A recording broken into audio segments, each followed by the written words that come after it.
বাংলাদেশি কর্মীদের জন্য আসছে সুখবর। দীর্ঘদিন পর সংযুক্ত আরব আমিরাতে আবারও শ্রমবাজার চালুর উদ্যোগ নেওয়া হয়েছে। এতে হাজার হাজার দক্ষ কর্মীর জন্য তৈরি হতে পারে নতুন কর্মসংস্থানের সুযোগ। একই সঙ্গে বাড়তে পারে বৈদেশিক কর্মসংস্থান ও রেমিটেন্স প্রবাহ।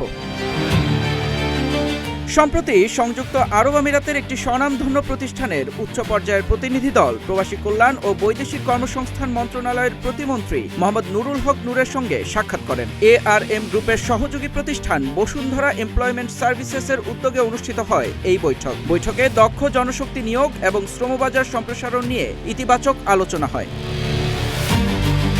বৈঠকের আগে প্রতিনিধি দল নরসিংদীর পলাশ এবং রাজধানীর খিলগাঁওয়ে অবস্থিত Bashundhara training and testing centre পরিদর্শন করে। সেখানে welding, mason, cleaner, housekeeper, caregiver ও প্লাম্বার সহ বিভিন্ন ট্রেডে প্রশিক্ষণ কার্যক্রম সরেজমিনে ঘুরে দেখে তারা সন্তোষ প্রকাশ করেন।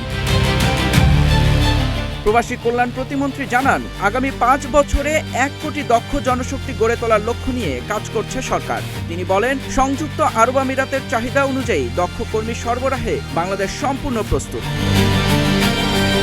এ সময় ARM গ্রুপের ব্যবস্থাপনা পরিচালক আমিনুর রহমান মজুমদার, সরকারের উচ্চ পর্যায়ের কর্মকর্তারা এবং মাইগ্রেশন কনসালটেন্ট ইউসুফ সরকার উপস্থিত ছিলেন। সংশ্লিষ্টরা মনে করছেন, আমিরাতের শ্রমবাজার পুনরায় চালু হলে বৈদেশিক কর্মসংস্থানের নতুন দ্বার উন্মোচিত হবে। পাশাপাশি বাড়বে রেমিটেন্স প্রবাহ এবং দেশের দক্ষ জনশক্তির জন্য তৈরি হবে নতুন সম্ভাবনা। মাহাদি ইসলাম, গ্রিন টিভি ডিজিটাল।